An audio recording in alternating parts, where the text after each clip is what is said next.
Bonjour! Le 6 juillet. C'est une date importante à mes yeux parce que c'est la date à laquelle j'ai publié ma première vidéo de la chaîne intitulée Le lancement. Et normalement, si tout va bien, nous sommes le 6 juillet quand cette vidéo sortira. Vous l'avez donc compris, c'est les 1 an de la chaîne. Et j'avais envie de faire une vidéo un peu spéciale, on va dire. Je souhaitais vous parler de certaines choses tout en répondant à vos questions. Enfin bon, j'espère que ça vous plaira.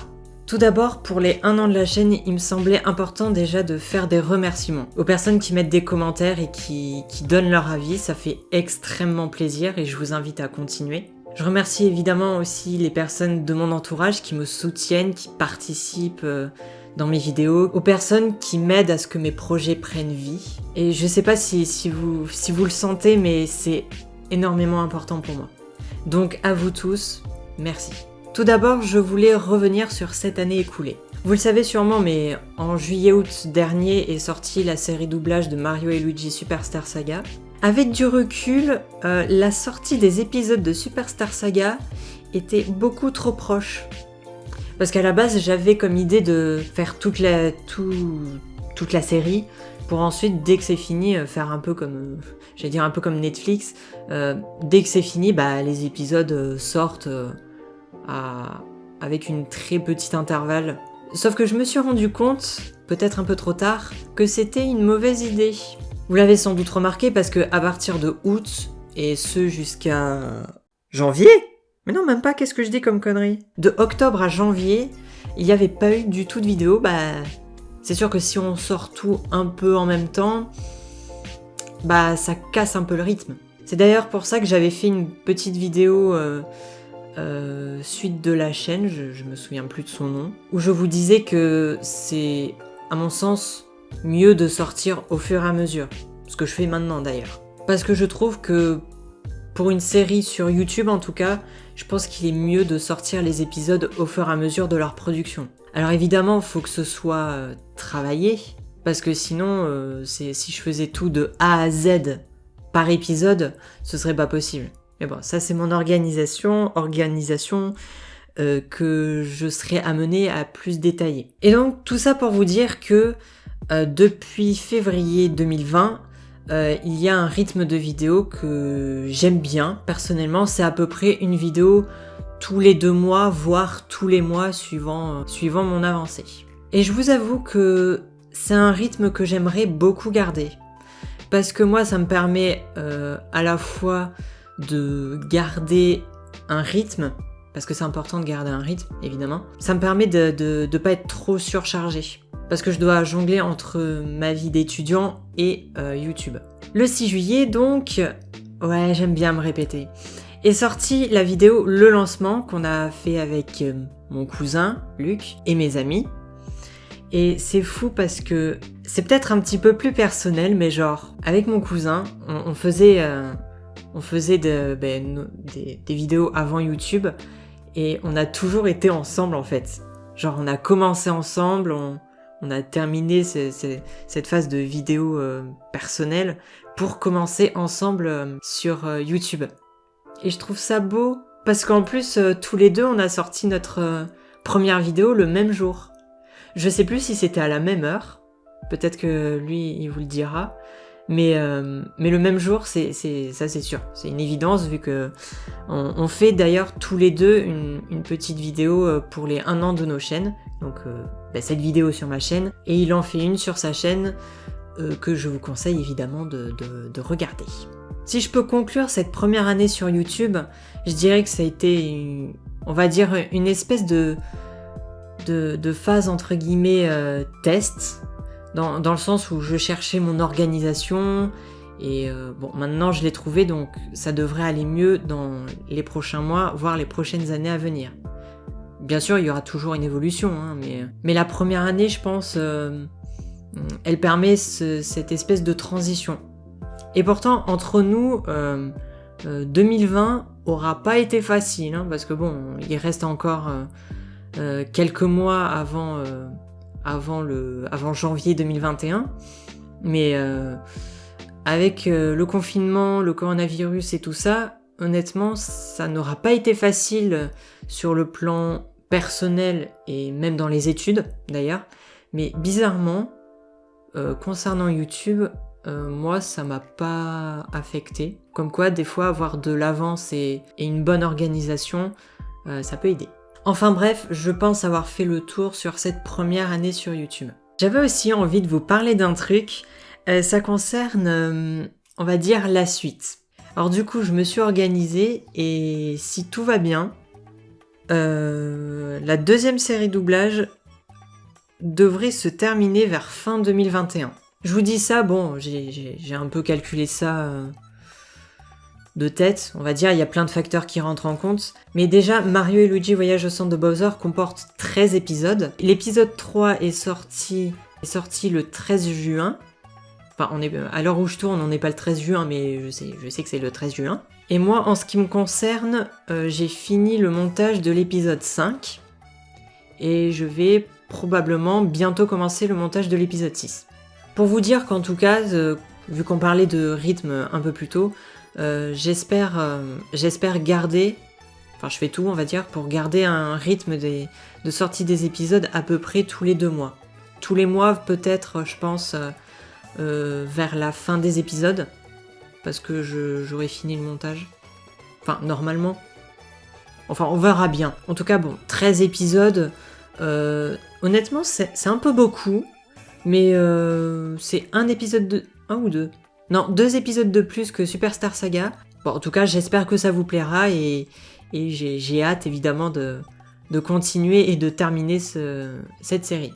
Revenons un petit peu, on va dire, un petit peu plus à notre échelle de quelques mois voire semaines. Je vais faire une annonce. Plus ça va, plus je vais aussi, à des rythmes indéterminés pour l'instant, continuer, voire un peu plus expérimenter les vidéos en face caméra. Un peu comme cette vidéo. Et je vous dis ça parce que j'ai déjà presque fini d'écrire un petit quelque chose qui devrait sortir dans les mois qui vont arriver. C'est des vidéos en face caméra où je vous parle d'un sujet qui me tient à cœur, et personnellement un sujet qui me concerne. Peut-être que certains s'en doutent, mais en tout cas je ne veux rien dire par rapport au sujet, parce que j'ai envie que ce soit à vous de le découvrir en fait. Et puis honnêtement, si j'annonçais tout maintenant, ce serait pas drôle. Attention, attention, voici la partie question.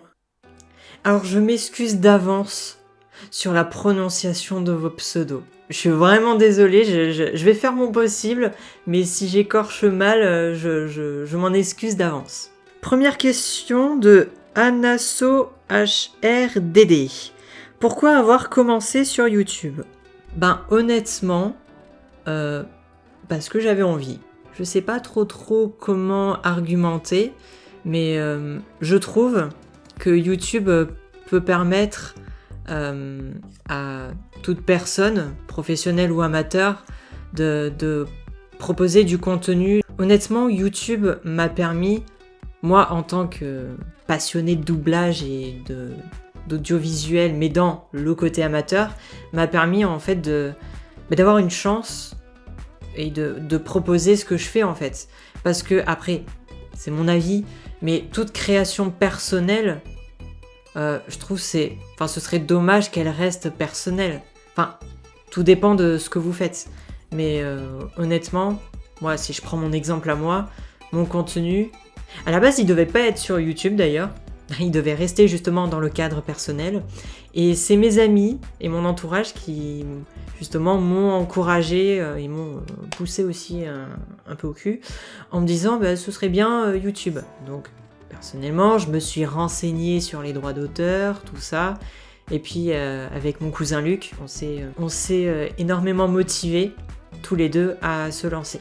Et la plateforme, malgré qu'elle ait beaucoup de défauts, elle a quand même des qualités à ne pas négliger, notamment le fait de pouvoir proposer du contenu gratuit. Deuxième question de SN Virsud. Est-ce que tu utilises un logiciel de montage gratuit ? Si oui, lequel ? Avec un smiley sourire.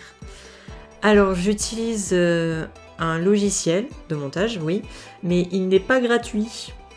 Il est payant, c'est Pinnacle Studio 19 Ultimate. Alors c'est pas un abonnement, hein, c'est pas comme certains logiciels, je pense à Adobe Premiere Pro, je crois qu'il est en abonnement, mais je veux pas dire de conneries. Bon après vous pouvez le craquer, mais moi j'ai préféré payer déjà pour avoir le CD et l'installer sur mon ordinateur, et si j'ai des problèmes, j'ai toujours le CD. Et certes il est payant, mais il offre quand même pas mal de possibilités. En ce qui me concerne, je vois un peu ses limites, mais bon, je sais pas trop si c'est le logiciel ou mon ordinateur. Je pense que c'est plus le pépère là, mais bon. Moi j'ai fait le choix de payer 130 € pour un logiciel parce que je sais que je le rentabilise. Si par exemple c'est pour faire un montage de photos de vacances sur une musique sympathique, peut-être que des logiciels de montage gratuits peuvent être intéressants. Je me suis un peu éloignée de la question. En tout cas, non, mon logiciel de montage n'est pas gratuit. Troisième question de Falcro. Comment t'organises-tu entre les séries doublage et tes études? Alors, cette question est très intéressante parce que par moments c'est compliqué. Alors justement, comme j'avais un peu parlé plus tôt dans la vidéo, j'ai mis un temps avant de trouver un rythme et une organisation. Mais maintenant, j'ai une organisation un peu plus précise. Et comment je m'organise? Moi, personnellement, je suis le genre de personne à tout noter parce que j'ai une mémoire de poisson rouge. Oh, les pauvres. Et en gros, si tout est pas noté, si je me fais pas des codes couleurs et tout, moi, je suis complètement perdue. Alors moi, ce que j'ai fait plusieurs dossiers Word. J'ai pas fait Excel, hein. Je suis pas à ce niveau, hein. Mais j'ai fait plusieurs dossiers Word où genre je mets voilà, j'ai des objectifs pour ce mois, voilà, ils sont ta. Et pareil pour l'organisation des sorties des vidéos. J'ai fait un petit tableau et des petites notes sur Word. Et sinon, par rapport à mes études, parce qu'effectivement je suis étudiant, d'ailleurs je balance les dossiers comme ça, mais je passe une deuxième année. Même si j'ai un peu galéré, mais enfin bon, on verra comment ça se passe. Mes études, en ce qui me concerne, après c'est mon choix, mais je fais un peu plus de 35 heures par semaine, du lundi au vendredi. Et je fais au maximum mon travail d'étudiant sur semaine, de sorte à me libérer les week-ends pour bosser notamment mes projets YouTube et aussi d'être tranquille avec la famille, les amis, tout ça. Après c'est un choix que j'ai fait et d'ailleurs que je ne regrette pas parce que entre nous, dans la vie professionnelle, tu vas pas rattraper, tu vas pas amener des devoirs chez toi, ça dépend les métiers, mais dans le métier dans lequel je me lance, non. Enfin, je m'y opposerai en tout cas. Pareil, tout est une question d'organisation. J'essaie de faire tout sur semaine. Il s'est mis en veille. J'essaie de faire tout sur semaine, de sorte à être tranquille et à pouvoir bosser les vidéos YouTube le week-end. Mais honnêtement, c'est pas facile. Des fois, c'est compliqué. Moralement, parce qu'après, je suis le genre de personne... c'est un défaut que j'ai, que ce soit dans ma vie personnelle, privée, professionnelle. Quand j'ai trop de choses qui m'arrivent dessus, je fais de ces angoisses et de ces crises. Donc c'est pour ça que c'est bien de tout noter, hein, et d'adapter aussi en fonction de la situation. Si je vois que je peux pas faire trop de choses, je réduis. Ah là là, je suis vraiment désolée, je m'éloigne un peu des questions. Mais j'aime beaucoup parler. C'est ça en fait. Quatrième question de Edge CCP. Avez-vous des futurs projets de doublage? Tout à fait. Alors je compte pas trop détailler là-dessus, mais justement je jongle un peu entre plusieurs projets parce que après Mario et Luigi Voyage au centre de Bowser, j'ai d'autres petits projets de doublage qui se concrétisent au fur et à mesure, qui sont différents des séries doublage, parce que déjà, ce n'est pas la suite de Voyage au centre de Bowser. Voilà, j'ai balancé un dossier. Mais c'est du doublage quand même, et j'ai envie de me diversifier. J'ai envie de proposer plusieurs contenus, que ce soit du doublage, de la face caméra, tout ça. Mais comme le doublage est le thème principal de la chaîne, et c'est évidemment mon domaine favori, Ouais, j'ai des projets de doublage, mais j'en parlerai un peu plus dans les détails quand le moment viendra. Et je pense que l'année prochaine, je pourrai un peu plus en parler. Genre milieu 2021. 5e question de Yelena Otili. Bah moi, je veux savoir quand est-ce qu'on fait un sketch. Ah oui, c'est même pas une question, c'est des points d'exclamation. Ça me manque trop, avec des smileys qui pleurent. Alors Yelena, je vais t'afficher un peu. C'est une amie assez proche, pour vous dire que je considère comme ma sœur d'ailleurs. Oui, j'ai beaucoup de personnes dans mon entourage que je considère comme mes frères ou sœurs. Mais bon, voilà. Et donc je sais qu'elle a beaucoup aimé participer dans la vidéo Le Lancement. Et pour répondre à ta question, sketch à proprement parler, je suis pas sûre, mais enfin je mets l'idée de côté, parce qu'il y a des trucs franchement intéressants qu'on peut faire. Mais en tout cas, la participation dans des vidéos en face caméra, ça c'est sûr. Parce que j'aime beaucoup trop avoir des amis qui... Enfin, quand on est plusieurs à faire des tournages. J'aime beaucoup. Et ça te manque, et ben je suis ravie et désolée que ça te manque. Parce que effectivement, tourner Le Lancement a été une expérience vraiment enrichissante. D'ailleurs, petite parenthèse, mais le doublage et même faire participer les amis dans mes projets, ça me permet aussi de garder un lien, j'espère, fort avec justement mes amis.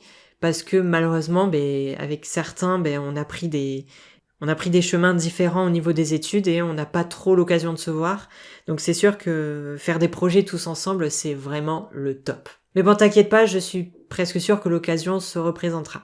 6e question de mon cousin préféré, Luc. Aimerais-tu participer à un doublage professionnel en tant que doubleur, entre parenthèses, genre Disney, avec un smiley qui fait un sourire? Oui. Et non.